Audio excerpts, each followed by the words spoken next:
Okay, can somebody confirm, please, that my screen is visible and I'm audible? Yes, sir. So we have 24 participants. I think that's a good number to go ahead and then get started. Oh, I'm sorry. Excuse me. I'm sorry, my cough is back. So please pardon me coughing all through the class. But good afternoon, everyone. Welcome to the online lecture organized by Dr. B.R. Ambedkar Open University. This class is for MA English first year students. This is course 2. It's titled American Literature. I see some new names in the participant list, but for those of you who are just joining us, yesterday we looked at origins of American drama. Then we talked a little bit about the characteristics of American drama, what makes a drama American drama. And then we looked at two of the great dramatists, American dramatists. We looked at Eugene O'Neill and then we looked at Arthur Miller. Today, what we'll do is we will move to the last block in your course book. So this is the last but one class, right? There's one more class after this for you. Is that right?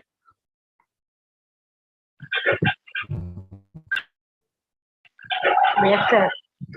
Okay. So what we'll try and do is we'll try to finish the last block today. Excuse me. And then in the next class, what we'll do is we'll try to cover some important topics. And then, maybe if you have any questions, then we can deal with those in the next class. Okay. So this last block is a small block, but like I said yesterday, it covers very, very important topics. We will talk about women's voices, African-American writing, and Jewish writing today. Okay, and like I said, these are huge topics, but because of lack of time and space, the book actually only talks very little about these topics. Okay. Now, this block is titled Recent Trends. Okay, that's why it's the last block. And we will first, like I said, look at women's voices and then move on to the other two topics. But before that, again, like we always start this class in the same way and we always end this class in the same way. So when we always start with a question. So when we say women's literature, what does that mean? Is that literature written by women? Is that literature written about women? Is it literature for women? What is women's literature? Any ideas? Literature written by women. Okay. So literature written by the women by their own experience they face in their life for the woman and by the woman. Okay.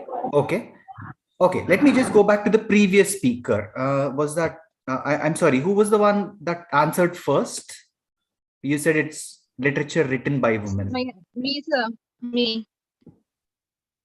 Sumaya. So let me put it this way, okay?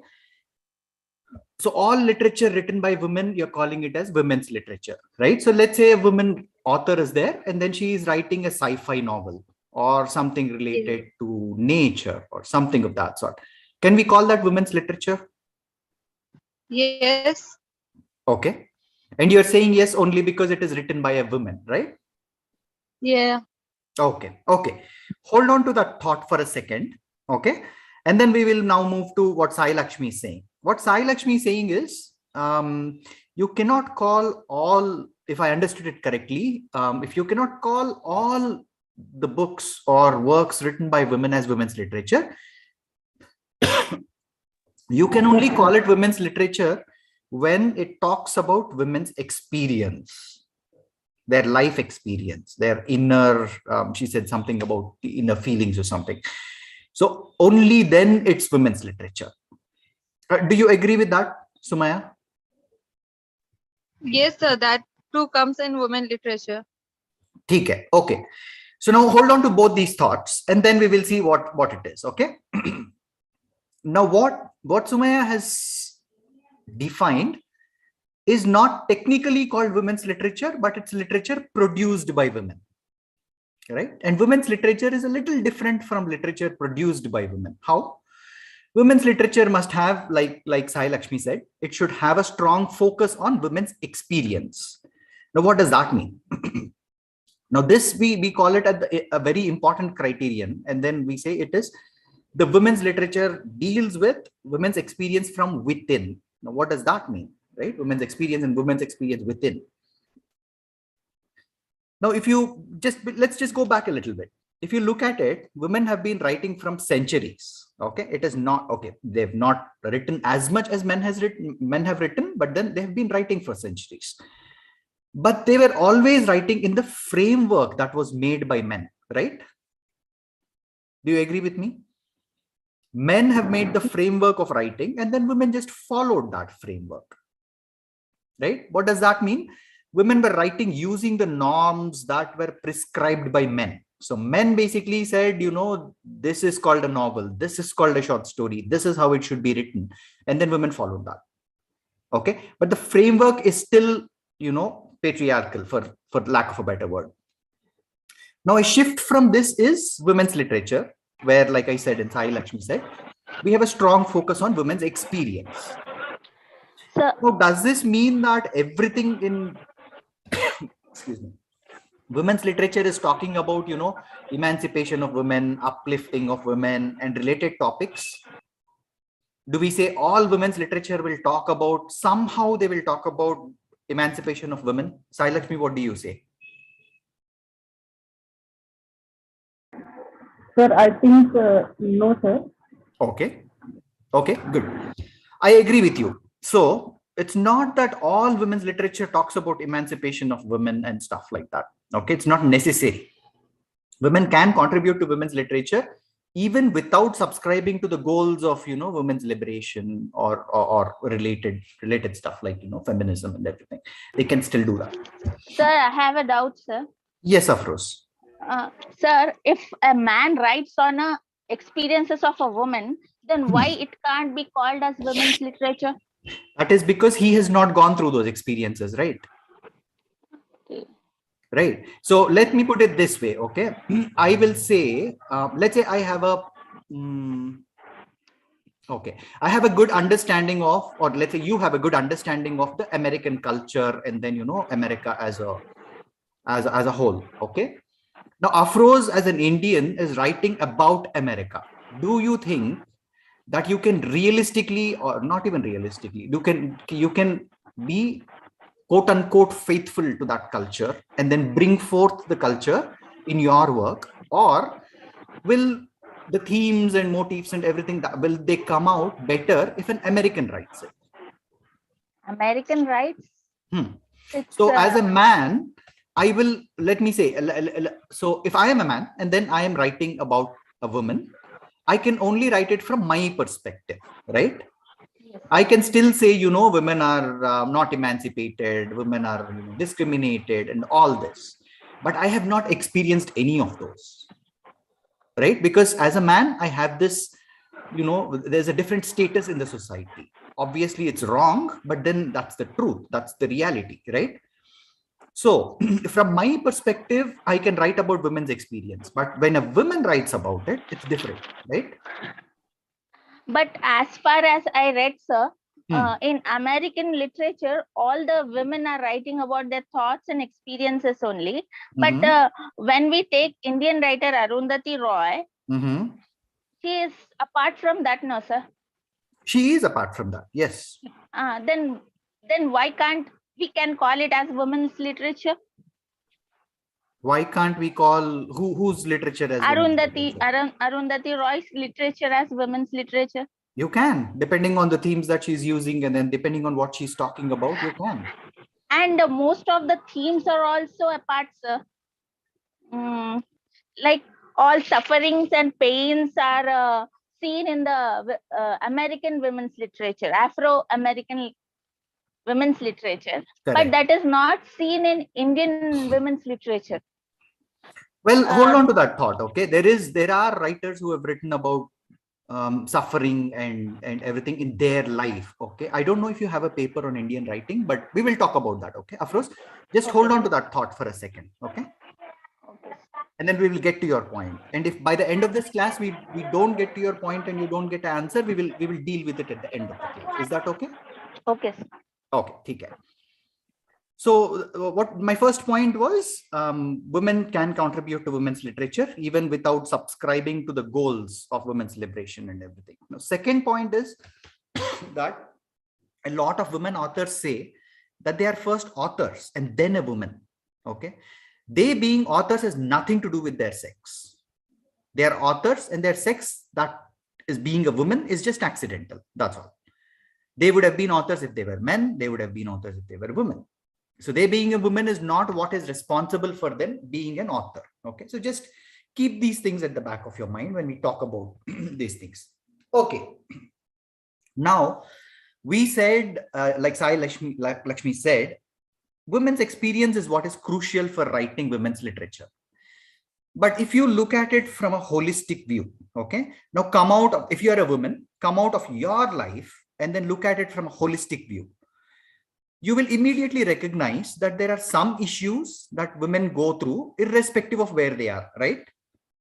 It doesn't matter if you're in India, America, Africa, wherever.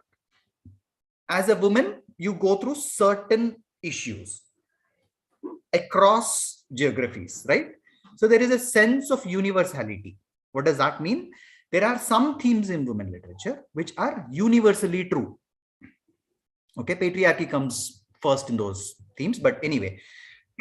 So my point is, women's literature can cut across, national, cultural, political boundaries. It's not specific to a specific reason. But having said that, now we have looked at it from a holistic view, right? And then we have established that there are some themes which are specific to women across the geographies. But now let us look at it closely. Okay, we agree that I agree that there are some themes that are universal, but there are also a lot of themes that are not universal, right? We will establish this fact with an example. Imagine a woman from, I think I've taken the same example in the offline class, but imagine a woman from Hyderabad. Okay, now this woman has her own problems, be it societal or personal or whatever, but she is going through some kind of issues. Okay, now imagine a woman from rural, because we said Hyderabad, let's imagine a woman from rural Telangana. Okay, she's from a small village in Telangana. Do you think she will experience the same problems as the woman from Hyderabad necessarily? No. No, sir. No. Okay. Now Not let all, me take but it. somewhat. What is that? Say that again. Not all the problems, but somewhat. Correct. Yeah, like I said, regularly when it comes to women's problems, patriarchy comes on the top. Okay. So with that understanding, now let us take it a little bit more further. Consider a financially poor woman from rural Telangana. Now she will have completely different problems from the woman from rural Telangana, some problems, which are again different from the woman from Hyderabad, right? Now take it one step more further. A financially poor Dalit woman from rural Telangana. Now you can see that all these women, like Sumaya said, and Afroz also said, some of the problems are same, but then they also have very different problems. Not all of their problems are the same, right? Okay. Yes. What does this tell us? This basically tells us that it is very difficult for us to define what women's literature is. Okay. And then you cannot universalize it, saying that all women's problems or women in the whole world have the same problems. That is just unrealistic to say, right? So all of these people have their own subjectivities. All of these people have their own problems. All of these women go through different issues in life. And then when these people write about their life, their subjectivity, we call that group women's literature. Okay, it can be, it can be a problem with, husband beating the wife. It can be a problem with, the male gaze, where the woman goes out and then men are continuously looking at her, making her uncomfortable. It can be other problems, general in the society, which women go through, or they can be very specific problems that that specific person is going through as a woman. Okay, so going back to Afroz's question, it all depends on what this woman is talking about. Okay. Now, like I started the class with, if she's talking about sci-fi, okay, generally you can argue that it can also be called as women's literature. You can, and then I'm for it. Okay. I'm not saying it cannot be. All I'm saying is it depends on what she's writing about, and then depends on who you ask, whether it can come into women's literature or not. And like we have just seen about this woman from Hyderabad, then rural Telangana, and then so on and so forth, they all have different problems. So how are you going to, club all these things into one big overarching category and then basically say this is women's literature? Okay. So my point is, this is a very flexible, this is a very fungible, for lack of a better word, category. Okay. Now moving on, another thing is, because women's experience is integral to this type of literature, you'll have to realize that it is most of the times, not most of the times, typically, it's confessional in nature. What does confessional mean? Anybody? What's confessional?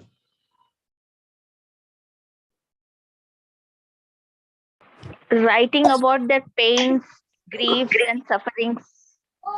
Okay. The key word, Afros, there is there, right? They're not, right. Yeah. So they're not actually writing about somebody else's suffering, somebody else's whatever. They're writing about their suffering. Right? Yes. That's confessional. Okay, good. So again, like Afros said, for others, confessional basically means involving the author revealing aspects of their personal life, like their relationships, their life secrets, all that. Okay.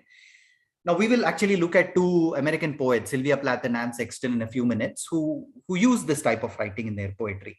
And again, kind of relating to what Afros asked earlier, you probably have a paper on Indian writing. I'm not sure if it is in the first year or the second year, but you will study Indian writing in English. In that paper, you will look at an Indian writer called Kamala Das, okay, who wrote confessional poetry. From an Indian perspective, I'm just mentioning her name because maybe you've heard her.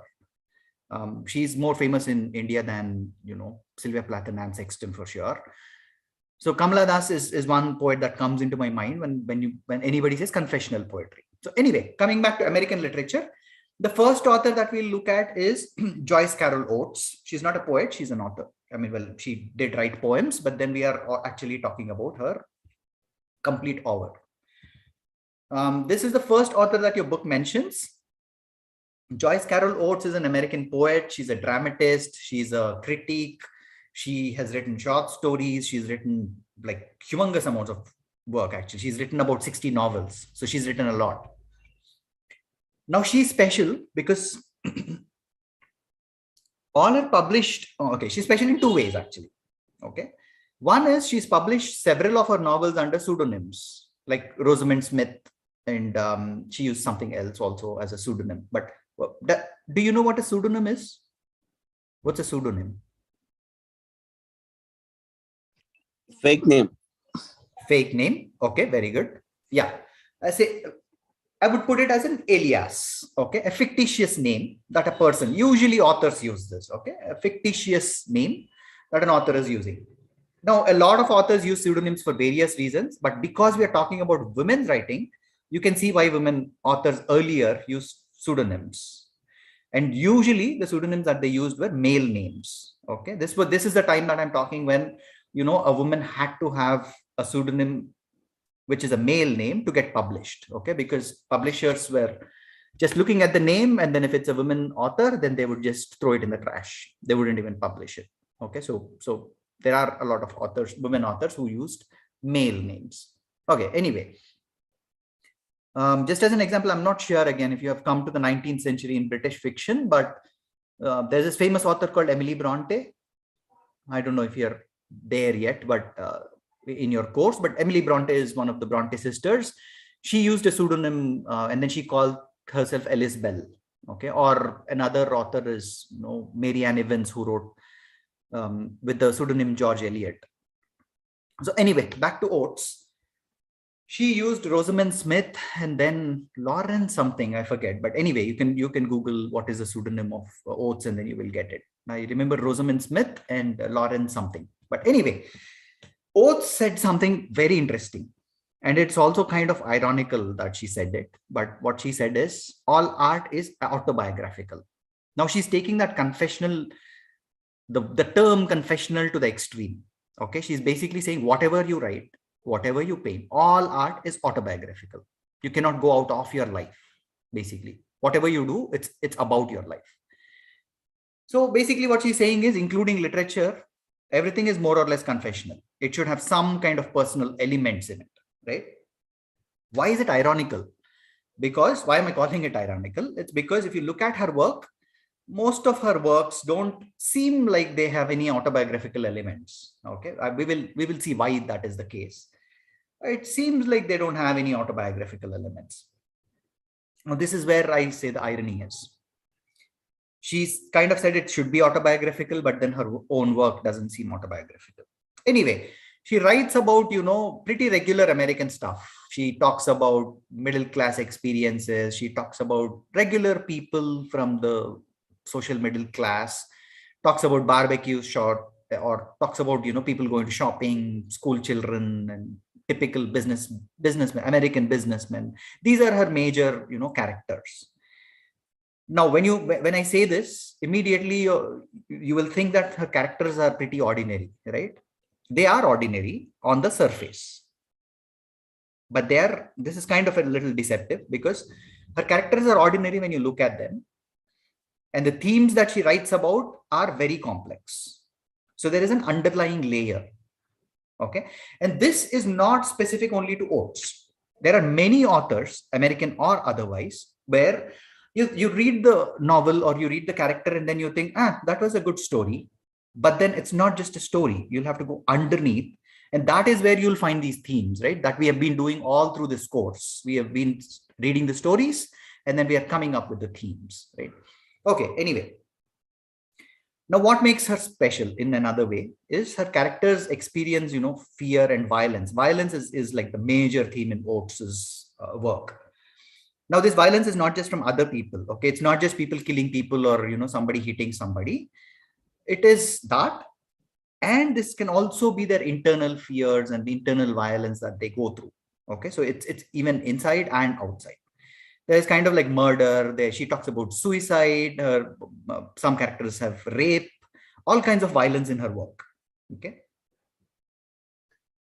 Because of her, obsession with terror, horror, and then fear and this kind of stuff, she's also called Dark Lady of American Letters. Okay, that's the title that people have given her, Dark Lady of American Letters, because her work is so dark. Anyway, most of her characters, like I said, have issues with the society around them. They feel, kind of out of place in the society. They live in the society, but then they feel like, maybe I don't belong in this society, right? Now, this is a theme that we already talked about. What is this called? Can anybody tell me what is this called? Where, there is this feeling where you're out of place in the society and then you're like, I don't belong in here. Not just society, but any situation. What is that? Isolation or loneliness. Yeah, they're experiencing isolation or loneliness. But what's the theme? Starts with the A. Alienation. Alienation. Perfect. Yes, alienation. So we've discussed this in the first unit as one of the major themes in American literature, and it comes out, pretty much in all the stories that we have read so far. Alienation comes out as, one of the major themes. Now, this is again for the people who have just joined for this class. Alienation is basically where, the theme that deals with people experiencing something, telling them that they're not part of where they are. They're not part of the society they are in. Okay. Okay, so Oates' characters experience alienation. We will stop with Oates there because, like I said, this is a short unit, but there is a lot of information. Oates is still alive, and then you can read her Wikipedia page or something to get more details on Oates. But that's one of the authors that your book talks about. Okay, the next author we will look at is Toni Morrison. Now, this author is pretty famous. Okay, why? We will look at her stuff in a minute. She's most famous for, few novels like The Bluest Eye, Beloved, Tar Baby. These are just few of her works. She's famous not just for her work, but she's also famous because she won the Nobel Prize in Literature in 1993. Okay, Morrison, I think, died like a few years ago, like 2019 or 2020, sometime around that time she died. But anyway, she regularly wrote about Black people getting trained to live under white standards. What does that mean? There are white standards. The society is kind of, completely dominated by white standards. But then the society doesn't only have white people. It also has other people. Now, she wrote about, especially in one of her novels, The Bluest Eye, we'll talk about it. But she wrote about, how Black people kind of sort of get trained to live with these white standards hovering on them, on their heads. Okay. Like I said, in the Bluest Eye, white lives are kind of sort of presented to Black people as very attractive. It's like Black people see these white people's lives and then they say, wow, we need that. That's great. Something that the Blacks should try and achieve. That's how it's portrayed. But everyone knows that they cannot achieve it. That's a different story. But this Bluest Eye is a story about, I'm not going to go into the story and everything, but just a gist of it is, it's about a little girl called Pecola Breedlove. And the whole story revolves around her life, okay, what she experiences and everything. It's a very sad story, and then it impacts you a lot. So if you're really interested in Morrison's stories, please read that first, The Bluest Eye. That's a great work.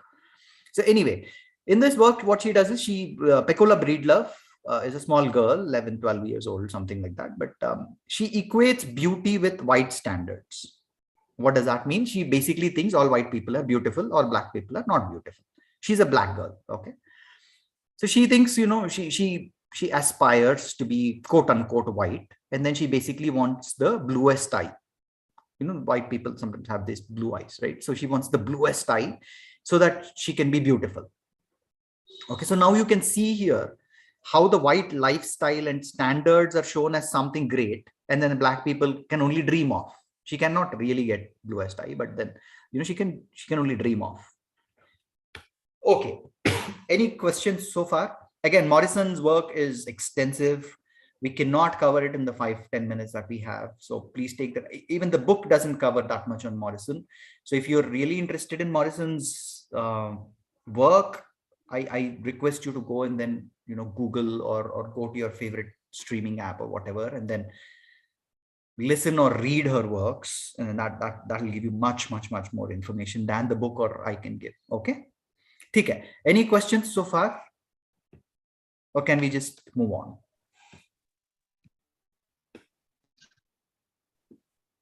Merlin, did you want to say something? We can move on, sir. We followed. Right. Okay, all right. Sir, yes, Afros. Sir, if Toni Morrison is a Afro-American woman, no, sir? Yes. She writes about the pains and sufferings, like she is a victimized. She feels that she is Black and a slave. Correct. So, does her themes differ from the white women literature? Say that again. What was the last part of your sentence? How do those themes work? Does her themes, her literature themes, correct, differ from the whites? Yes. Literature. Yes, it does, right? I'm sorry. Is that a question or you're just giving information? No, it's a question, sir. I'm asking you. Okay. Yes. So the answer is yes. Her themes are different from the white person's themes. Now, white people, when they talk about suffering and whatnot, like we have seen, especially in the starting of the 20th century, they are talking about, the world wars and then, the suffering after the world war, how people died and that kind of stuff. Now, when you come to the Blacks, you'll have to remember their history, right? Black people have been traditional or typically slaves, right? Their suffering is not the same as a white man's suffering, or even for that matter, a white woman's suffering, right? So the suffering that they're talking about is completely different. The suffering they're talking about is, downtrodden and then being slaves to a white master. That's the suffering that they're talking about. Right? But on the other hand, the white people, when they talk about suffering, they're talking about the general human suffering, which is kind of sort of related to, the world wars in the first part of the 20th century. Does that make sense? Yes, sir. Okay, perfect. Okay. Okay. Now let's move on to women's poetry. Okay. like I said, we will very quickly discuss the works of two women poets. One is Anne Sexton and Sylvia Plath. I love this because they have a lot of things in common. Okay, like a lot of things in common. Excuse me. So the first one is that they are both confessional poets. So they have, you know, these autobiographical elements. They have these personal elements in their poetry. Now, in Sexton's poetry, mental disturbance, victimization, craziness or madness, let me not call it craziness, madness are all very common. Okay, her poetry is filled with these themes. Oh, and death is also another theme. She was somehow obsessed with the theme of death. So death was something that was recurring in her poems. Now, Sexton, one quote from Sexton is kind of very strong. She says, poetry should be a shock to the senses. It should almost hurt. That's her word. I'm quoting Sexton here. Okay. She's not saying poetry should be something for entertainment. She's not saying you read poetry and then, you know, I don't know, drink a glass of wine or something and then you enjoy it. No, she's saying you read poetry and then it should be a shock. It should be a shock to your senses. It should almost hurt you. That's her viewpoint in poetry. And this view is very apparent in her poetry. If you look at her poems, I think your book talks about one, I think it lists one poem from Sexton. But if you read it, you will know exactly what I'm trying to talk about. Okay, it shocks you. And then because she compares, you know, her drug addiction with marriage and everything. So she compares, you know, these completely different things with something else. So anyway, she also wrote very openly about women's problems. She wrote about menstruation. She wrote about abortion. She wrote about incest. We talked about incest yesterday. And she also talked about drug addiction. She talked about all this when these topics were considered, you know, quote unquote, not suitable for poetry. Okay, nobody wrote about these things at that time. But she talked about all these things.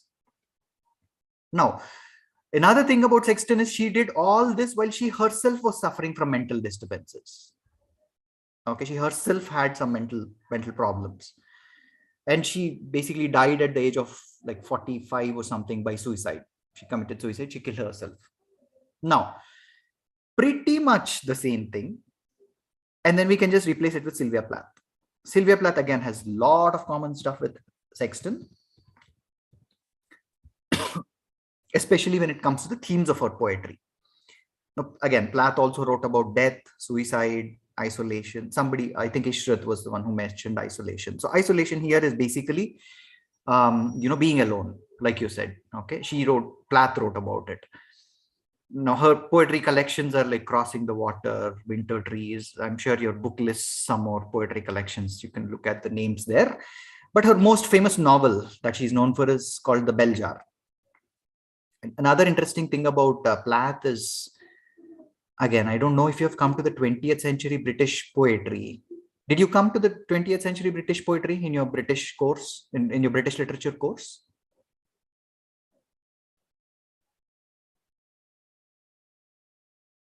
Not yet. Not yet. Okay. When you come there, you will. Okay, I'm sorry. There's a chat. Hold on for 1 second. Okay, not yet. When you come there, you will hear this name called Ted Hughes. Okay, this guy was Plath's husband.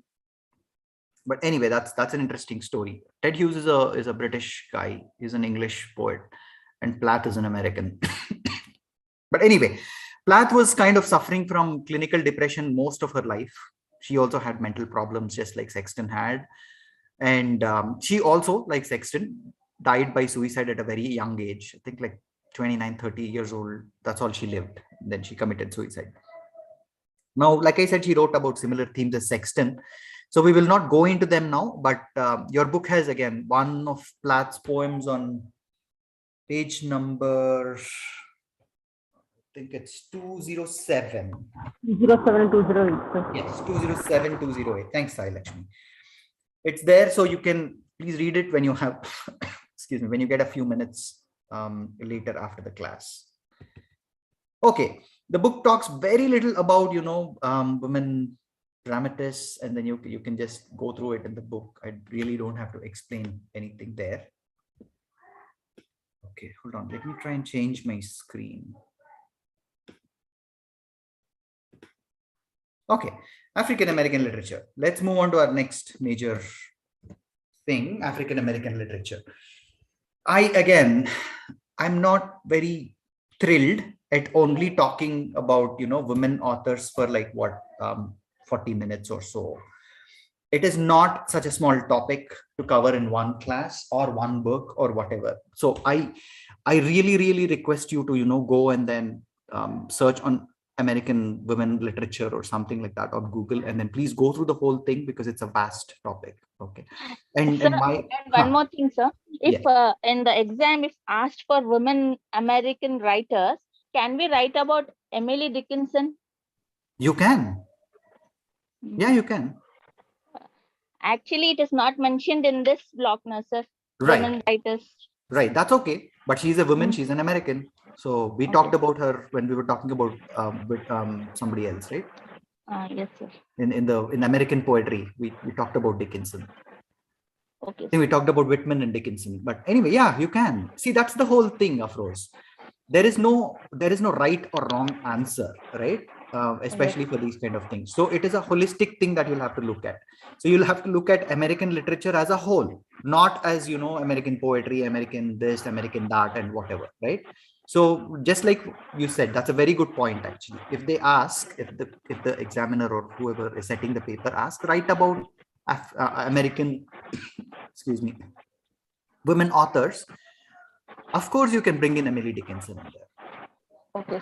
Okay, so don't think that whatever is there in the book should be written, and then vice versa. It's not that you cannot write anything apart from what is written in the book. Okay. Okay. I have a question, sir. Here, yes, we discussed about Sylvia Plath. She's an American poetess. Correct. And then she moved to London. Yes, to live with her husband. Yeah. Yeah. In case of Robert Frost also, he also moved to London. But they are still considered as American, authors or writers or poets. So why is it that? I mean, their literature is still has a little bit of influence of British. Right. Very good question. And again, there is no right or wrong answer to this, because a lot of other authors also moved from their, their birth nation to some other, especially in the first half of the 20th century, when you talk about people. But Lily, I think you've answered your own question when you said there is a little influence of British, right? The key word there being little, right? Now, Plath, when we are talking about Plath, we are actually, if you really look at her themes, these are kind of sort of universal themes, right? Death and all these things have nothing to do with, American or British or Australian or Indian, right? These are kind of universal themes. And then Plath wrote about those because she's a confessional poet, and that's what she was going through in her life, right? So when we talk about Plath, especially, she moved to London because, to London to live with her husband, because her husband was a British poet. Okay.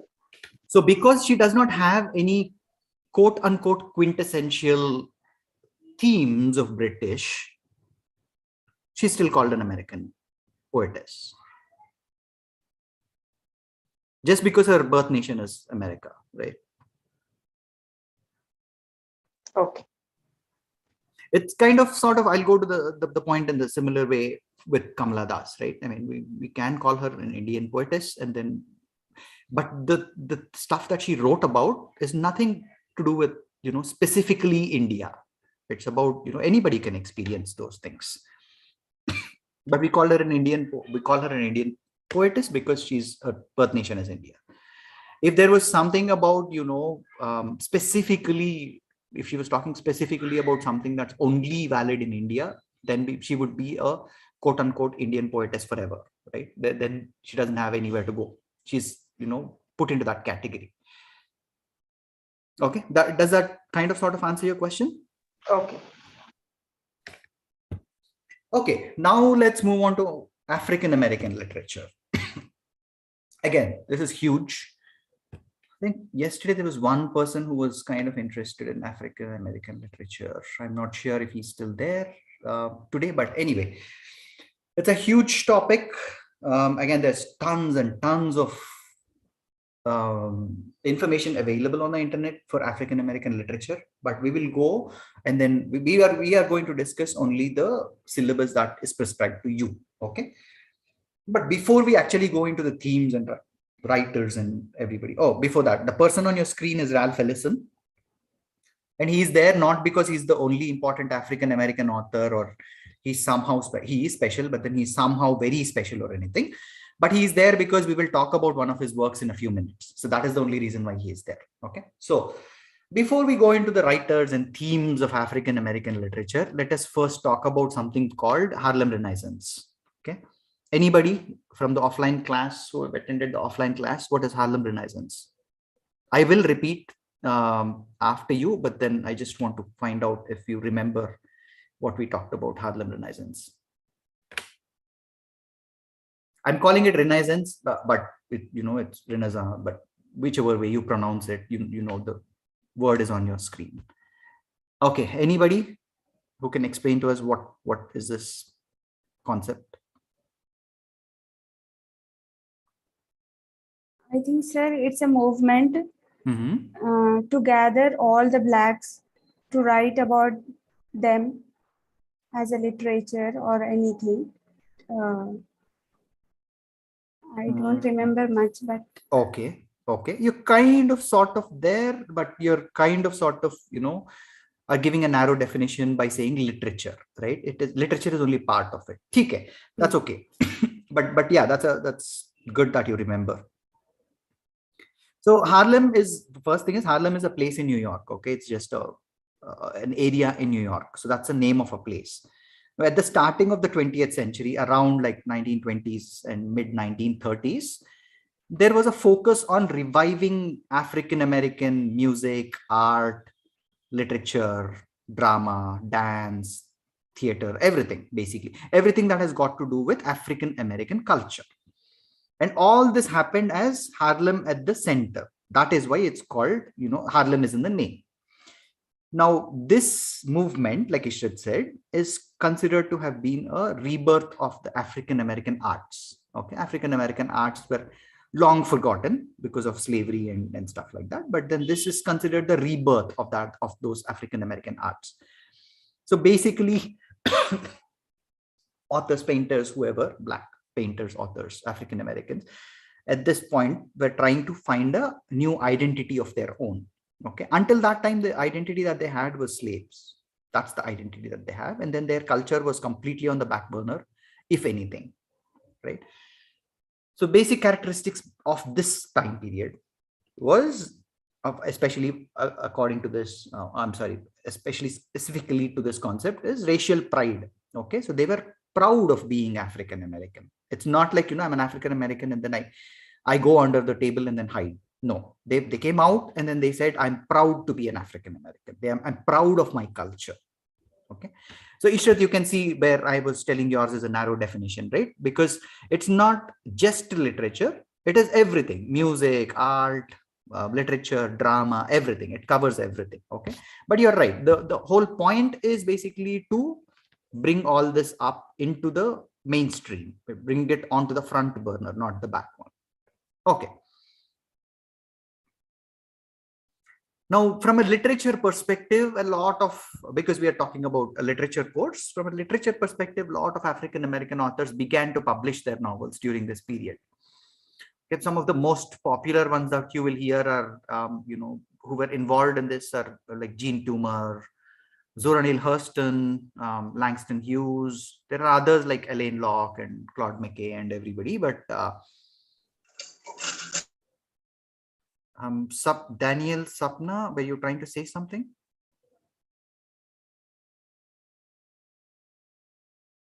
Okay. So Afroz, going back, right? Zora Neale Hurston is a woman. And then going back to your earlier question, now you can put her when they ask about, like you can put it in both categories, just like, Toni Morrison also can be put up in both categories. They can go both in African American authors or women authors. Right? Okay, sir. Yes. Similar way. I mean, it's when you look at it from a holistic perspective, you can put people in multiple buckets. Okay. Now let's go to Ralph Ellison.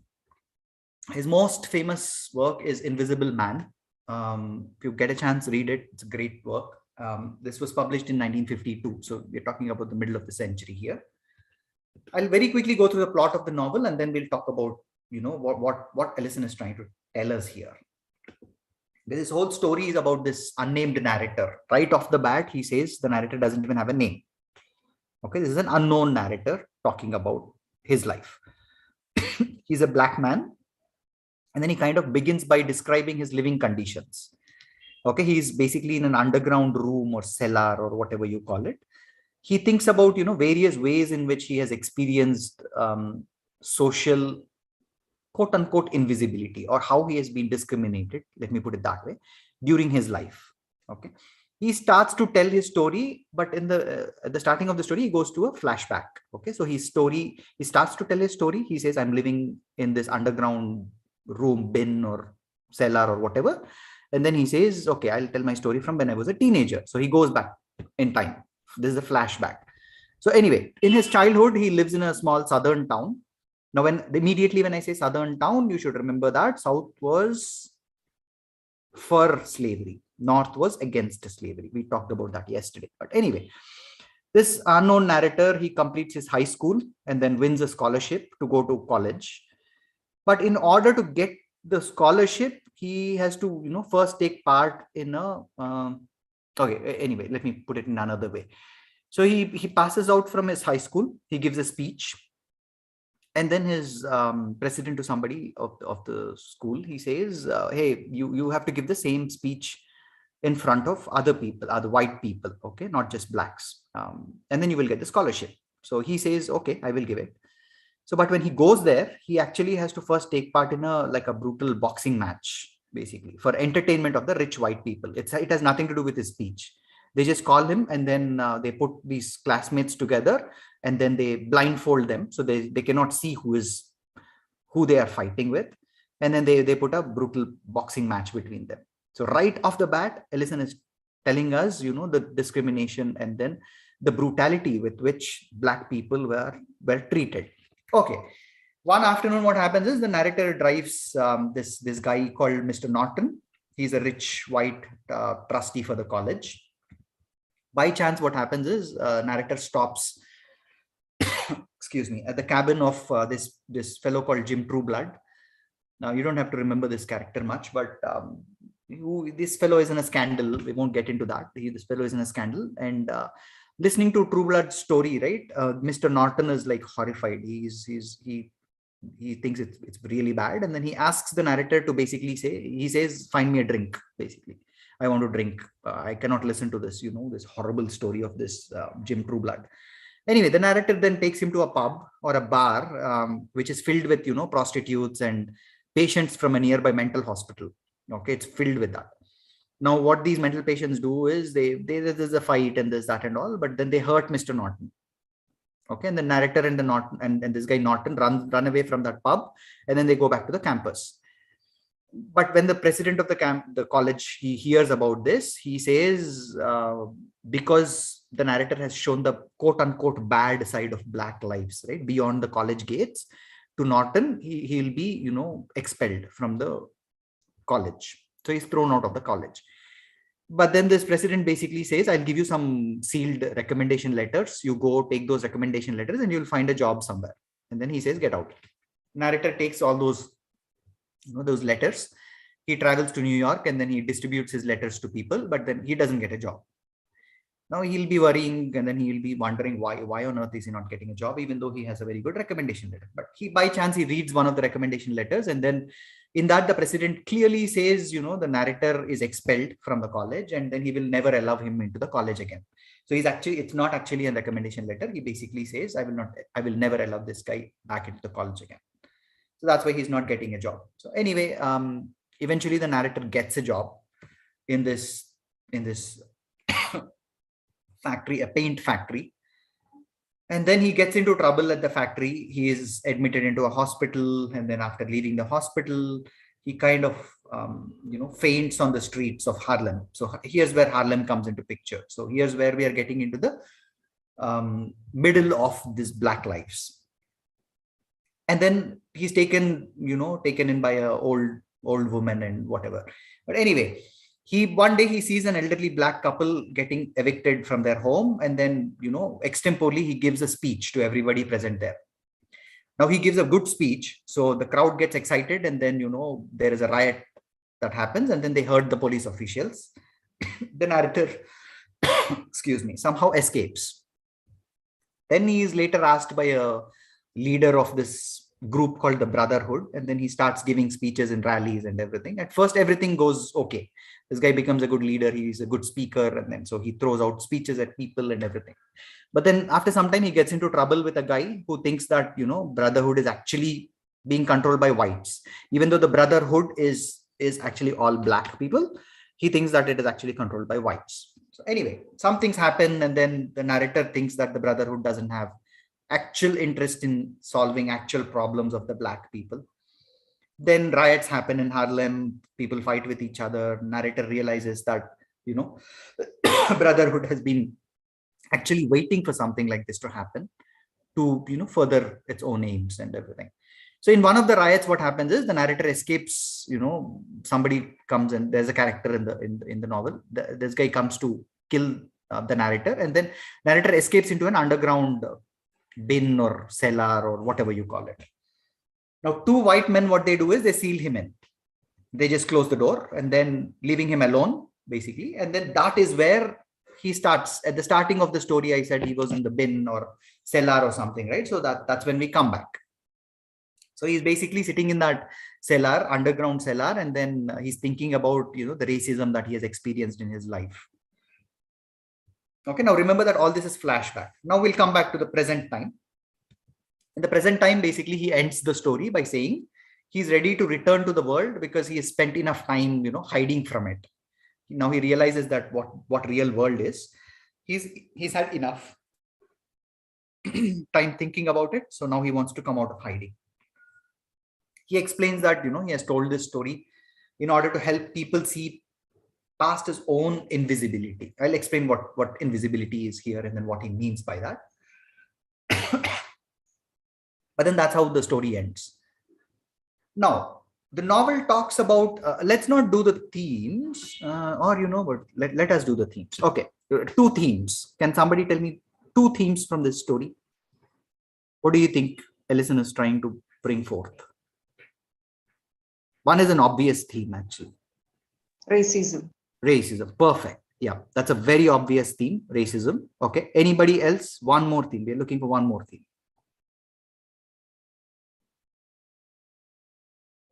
Alienation. Alienation. Okay. Yeah. See, that alienation is such a ubiquitous thing in American literature that, you can throw alienation in pretty much every story. Yeah, good. Yeah, good silence. Resourcefulness. Resourcefulness. Okay. Can you explain why you think resourcefulness is? Because it means the constant danger, means he he didn't get job, and even though he is hiding in the cellar, so it's somehow in the danger zone, means he cannot survive without the job, and by hiding himself he cannot explore the world. Okay, but why are you calling it resourcefulness though? What's so resourceful in this? Means I have read in resourcefulness meaning in that the theme meaning is something danger. Right. I mean, danger is only part of it, Ishrat. So resourcefulness basically means you are put in a dangerous situation or an uncomfortable situation, and then you have the resources to come out of that situation. Okay. You have that, mental acumen. You have that, that talent of coming out of those. So that's resourcefulness. Sir, can we say it's wandering heroes? Means Wandering heroes. Okay. Why? I mean, hero only. Heroes is plural. Huh. So I mean, he left everything and roaming one place to another place and hiding like that. Just want to know. I'm not really sure if you can see. That's the thing. You can call this guy a wandering hero, but then wandering hero, the way we defined it is more of, Melville's Ahab. He was a wandering hero, right? Yes, just want to know that. So just want to clear it. Yeah. You kind of sort of can relate it, but then, it doesn't fit our definition of wandering hero, right? So that's why I would say, maybe not. Okay. Okay. And then in the chat, Hasina says crime and violence. Excellent. Lily says identity can be, Lily, that's you, right? Yes, identity can be one of the themes. Identity. Excellent. Yeah, I love that. Okay, we'll talk about that in a second. Afroz, yes, go on. I was also saying identity, as the name suggests, invisible. He is in a search of his identity. Very good. Yeah, that's a good segue for me to talk about identity. Okay, yeah, you're all right. The novel talks about invisibility of the narrator, which is the invisibility of his identity, right? What it actually means to be a black man, and being a black man, how he confronts life, right? How he understands life that's going around him, and how he understands all that. So he is in search of his own identity. Now, Ellison here basically portrays what the life of a black man is in a white society, right? Now, this guy starts off, if you look at it, the narrator is, first thing is, he's nameless, he's invisible in a society where visibility is something that is very essential, which visibility is something that's mandatory for him to have the identity. Okay, that's the society that he lives in. But then he is nameless and he's invisible. So he is still searching for his identity. And if you also look at it, he starts with great hopes, right? He goes to high school, he goes to college, but then later realizes that his identity is totally invisible in a white society. It doesn't matter if he's well educated, if he wants to go to college, it doesn't matter. He is still a black person for the white eyes, right? They will still look at him as a black person. Now, he chooses, like I said, he chooses to be in the underground area or cellar to hide from the world, right? Now, apart from these themes that are very specific and no, actually related one, there is definitely, can I say that this search for identity is a universal theme, maybe in a different flavor, but can I say this is one of the universal theme? Of course, I'm not saying that, the quest for identity of a black man is the same as the quest for identity of, I don't know, let's say someone moving from one country to another. But what I'm saying is the situation, excuse me. I'm saying that this quest is a universal theme, though it has different flavors, like I said, depending on what we are talking about, right? One Indian going to America or London or wherever, right? Australia, he or she also experiences this search for identity or quest for identity. Why? Because, you have your identity as an Indian, but then now you have an identity as an Indian living in America, right? So there is this acculturation process that happens there. You'll have to get adjusted and whatever. Right? So this quest for identity can be looked at from different ways. That's my point. Okay. I'm not saying that, the narrator's quest for identity is same as somebody else's. Of course, his is a very unique quest for identity. But my whole point is this quest for identity, that phrase or that theme, right, can be looked at it. We can look at it from different points. Okay. Another thing that I want to mention is that, in The Invisible Man, if you actually read the novel, Ellison basically says that the situation of white women, it is kind of sort of shown as similar to that of a black man. Now, both are oppressed by white male society is what Ellison is telling us here. Okay. He basically says it's not just black men that these white male society is trampling. It's also the white women. They also treat their women who are from their own, race, no better than, these black males or females. Okay. Now, this is kind of sort of hidden, and then this is kind of sort of doesn't come out very apparently. because none of the women in the book understand their situation in this way. They don't look at their situation as if, we are being discriminated, we are being, looked at as second-rate citizens. They don't look at it that way. But the narrator repeatedly shows them or portrays them as suffering from the same problems with invisibility. A black man, the unnamed narrator, is invisible in the kind of sort of similar way that a white woman is also not visible. And who is responsible for this invisibility? It's the white man. Okay, you see where I'm getting, right? Yes. Okay. Okay, so your book has short notes on James Baldwin, who is, again, an extremely important author when it comes to African-American literature. It has a short note on Langston Hughes. Again, he's, excuse me, an extremely important poet. But we'll skip Baldwin for a minute, and then let's very, very quickly look at Hughes. So, we can finish on time, and we can still have that 5 minutes break at the end. Hughes is one of the leaders of Harlem Renaissance, where, 1920s and 30s. He, again, wrote a lot. I mean, he published about like 60 books. Okay, he wrote, again, it goes across genres. He's written poetry, he's written dramas, he's written novels, he's written short story collections. He's also written books for children. Now, what is he concentrating on? Because he's from Harlem and then he's involved in the movement. His writings concentrate on Black experience in a white society, just like Ellison we have just seen, right? His poems talk about, the richness of African-American culture, because that's the whole point. That's the whole characteristic of that movement, right? So he talks about the richness of African-American culture. He brings it to the forefront. African-American culture, like I said, was at the back burner until that time. And people like,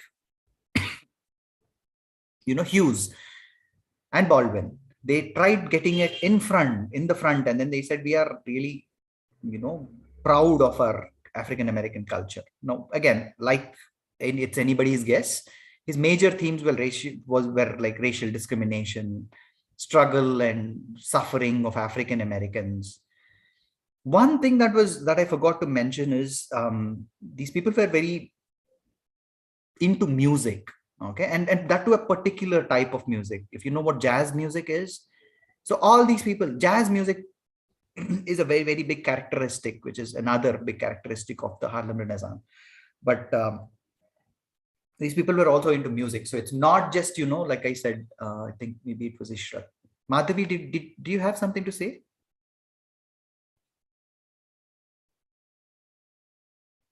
We can't hear you.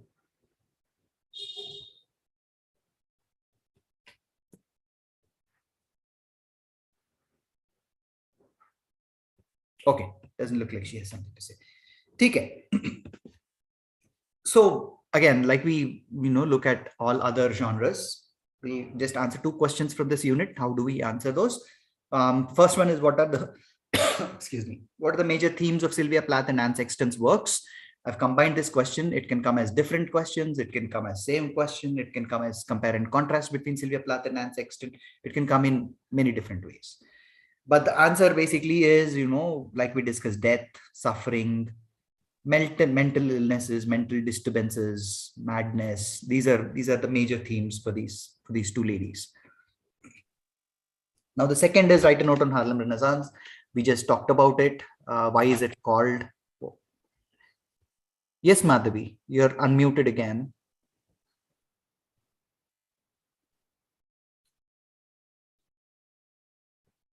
Okay. Okay.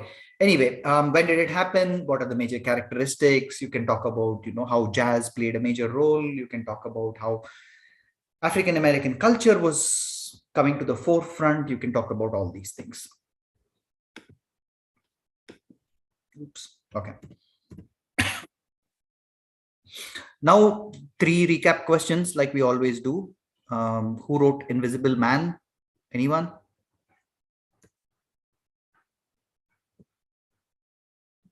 Who is the author of Invisible Man?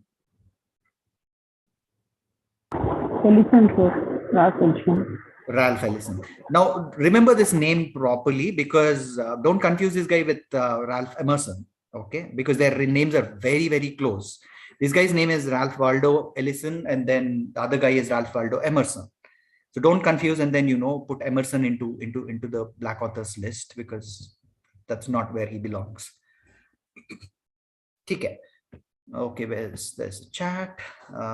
Zenith says Ellison, that's correct. Name one theme of Sylvia Plath's poetry.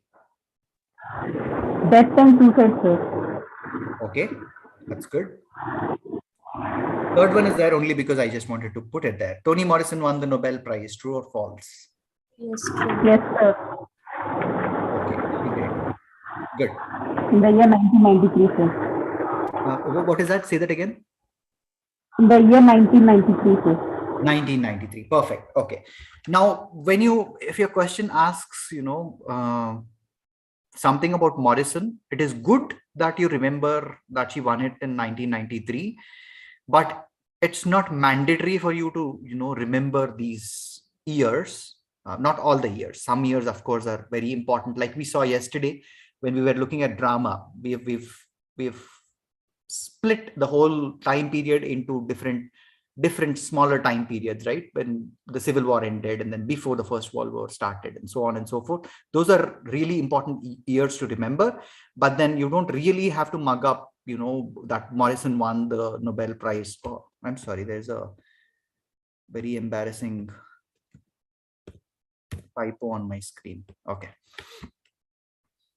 So you don't really have to remember that she won it in 1993 or anything like that. If you remember, then that's great. But the answer is, the question or the examiner is actually not looking for those dates. He or she is actually looking for contribution of Toni Morrison, depending on the question. Okay. Okay. We are at 1:13 according to my clock. We will not go into Jewish literature. It's because, again, personally, that's my favorite. We still are going to have some more time next week to deal with Jewish literature, and I do want to deal with it in a little bit more detailed way. So let's use this 7-8 minutes of time. I've asked one question maybe 2 or 3 classes ago. Especially, we've been talking about these themes from a long time, right? All these classes we've been talking about themes. And then I think I had asked a question about find out the difference between themes and motifs. Did anybody get a chance to find out what is a theme, what is and what is a motif? What's the difference?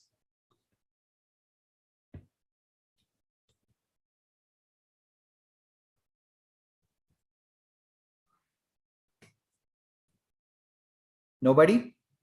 Okay. I will tell you what a theme is. I'll tell you what a motif is. Go back and then still, excuse me, still do your research. And then if you have something else to add to the discussion, we can do that next week. Is that okay? Yeah. Yes, Afroz? I have searched for motif and theme, sir. Okay. And a theme is a main idea or a message conveyed, which he wants to convey through the literary work, sir. It's a theme. And motive is a recurring pattern, means which writer follows in the whole story. It's a recurrent element. It's a purpose for developing or helping to reveal the themes. It's the purpose or something to reveal the theme. Okay, I agree with that. Okay. Okay. Anything else? Anybody else? What is a theme and what is a motive? Excuse me. What is a motive? Afroz, your definitions are right. We'll just look at these things. And one more, sir. Motive is a tool used to craft the themes. Motive is, say that again. Motive is what? Tool. Okay, tool. Okay. Used to craft the theme. Is one of the tools that is used to craft a scene. Okay. Okay. Yeah, we'll go with that. That's good. Okay. Anything else, Afroz? That's all, sir. Okay. Correct. So like Afroz said, a theme is like, the kind of a big picture idea.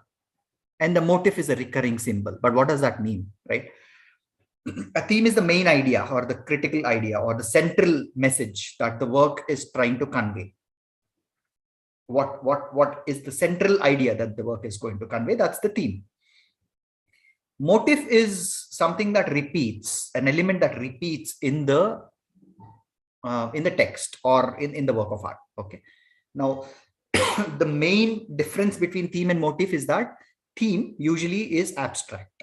Okay, you cannot actually, perfectly define it. Motif is something more concrete. Okay, why do I say this? A theme can actually be taken outside the text. You can take one theme and then you can pull it outside the text, and it can also be applied to other texts. Okay, which is exactly what we have been doing for this course, right? We have first established these are the major themes in American literature. Then we've looked at the stories, and then we have tried to relate those stories and themes to those stories, right? So we have something called alienation or isolation or wandering heroes or whatever, right? Those are still the same, but the stories are different, right? So you can actually have common themes. We can take the themes outside the story and then apply them to other stories. So that is why we have the common themes that we have discussed over and again, but in the context of different texts. Now, for example, not the Americans, but not from American literature, but easier example. Somebody says, let's say Romeo and Juliet. What's the first theme that is coming to your mind? I say Romeo and Juliet. What's the first thing that comes? Love. Romance. Excellent, right? Without even thinking, immediately you said love, right? This is my point. Theme is usually easier to figure out than a motif. Okay, like for example, let me take Invisible Man. Okay, the text that we just discussed. Motif, like I said, is and like Afroz said, it's a recurring symbol in the work. Okay, so it symbolizes something. For example, in Invisible Man, I have not specifically mentioned it, but I did kind of sort of mention it. Blindness is one of the motifs. Why is blindness a motif? Because you remember when this guy, the narrator, is in this boxing match to win his scholarship and whatnot. I said they were blindfolded, right? At the starting of the novel, he's blindfolded, and then he boxes, but then he doesn't know who is fighting. Now this motif kind of sort of repeats. Okay, the blindness keeps coming and going all through the work. There are other areas in the novel where blindness comes across as a motif. Okay. Now it recurs throughout the novel, and generally what it represents is, or what it symbolizes, it has to symbolize something, right? What it symbolizes is how people wantedly avoid seeing and confronting the truth. Okay, that is what it symbolizes. Blindness doesn't mean that the guy is really blind and he cannot see. It symbolizes that people wantedly avoid seeing and confronting the truth. There is a truth, you wantedly avoid the truth. Okay. Now, this is why I say recognizing themes is easier than recognizing motifs, because for recognizing motifs, you'll have to really have a deeper understanding of the work. You'll have to read the whole work, and then you can recognize the motifs. Why? Because it keeps repeating. Now, you will only know that it is repeating when you read the whole work. You cannot just read one paragraph and then say it is repeating, right? So that is why motifs are important. That is why themes are So, important. for example, if a man is in struggle of achieving or going in search of a work, and is wandering here and there, and he finally gets the work and he leaves it, and he finds another job, and he searches again, he finds another job, and he is alienated there, and he leaves it, and again he wanders here and there, and again he finds the job here.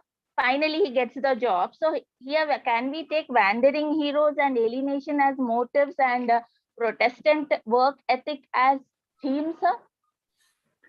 I would say, well, it depends on the rest of the work, but yours is a very good example, but it's a very complex example also, right? That's a good example. What I will say is, it depends on the rest of the work, right? One thing that I've noticed when you were talking is your motive that is recurring is this fellow keeps going to a job and then leaving it, and then going to a job and leaving it, going to a job and leaving it, right? Yes, sir. That's an Yes, sir. event in the story, but what is it representing? What is it symbolizing? It might be symbolizing, indecisiveness of this guy, or incapability of this guy, of your protagonist, whoever you are talking about. It symbolizes yes, it can something, be. right? It Yes, symbolizes sir. something. Now, whatever it symbolizes is the motive. Acha. Okay, these are the symbols that keep repeating, right? Now, a theme is basically, again, it depends on the rest of the story that you have told. I mean, that you have not told, right? You've told only the crux of it. Depending on that rest of the story, you're right. Wandering hero can be a theme, or alienation can be a theme. Maybe this guy is moving from one place to another place to another place to another place because he feels alienated in that situation. Yes, sir. Right? So it depends on the holistic picture of that work, which is you exactly proved our point that we were discussing earlier, right? Motives are extremely difficult to find unless you read the whole work. Yes, Now, sir. like Lily immediately said, when I said Romeo and Juliet, immediately she said love, romance. How? Now, I'm not saying Lily hasn't read Romeo and Juliet.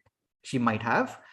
But then you don't actually need to ask Lily about this. You can ask anybody, and then the first thing that will come to mind is love. How? I personally have not read Romeo and Juliet, but I know that love is a theme. Yes, sir. Right? So it's easier for us to find the themes as long as we know the summary of the plot, summary of the story, which is what we have been doing in this course. But it's really difficult for us to find what the motives are unless we know the full work. Yes, sir. Perfect. Okay. Any other questions on this class? If not, we are about 8 minutes away from the ending of the class. I would want to give you a break, and then we will regroup again next week. We will start with Jewish writing. Okay. And like I said, that's my favorite. I'm not saying that we will use the whole class for Jewish writing, but we will use some time for Jewish writing, and then we will go on, and then we'll talk about some major points. We'll kind of sort of wrap up the whole thing, okay, because that's your last class. We will talk about what we have done in this course, and then you can add to the discussion. Okay, so bring your discussion points next week, and then we can do that. All right, how does that sound? Yes, sir. Okay, Sir. let us Thank take you a so pause much. here for today, and then let's continue in the next class, like I said, with Jewish writing, and then wrap up the class by talking about important points. So thank you all for joining the class. If you don't have anything else, thank you very much for joining the class. And I'll see you all next week, is it? Next Saturday is your next class? Yeah, I think it's on the 21st. Okay, I'll see you all on the 21st. On 21st, I would love to see you all. I know some of you, I've seen some of you, but then some of you you were not able to come to the offline class. So next week, my request would be, if you can just switch on your camera for like maybe 10-20 seconds, and I can see who I am talking to, that will be great. One reason why I don't like online classes is this, because you cannot see who you're talking to. It's just this monitor that I'm talking to. Okay, so we'll do that next week, and until then, take care. All right. Thank you so much, sir. Okay, thank you. Thanks for joining. Bye. Thank you.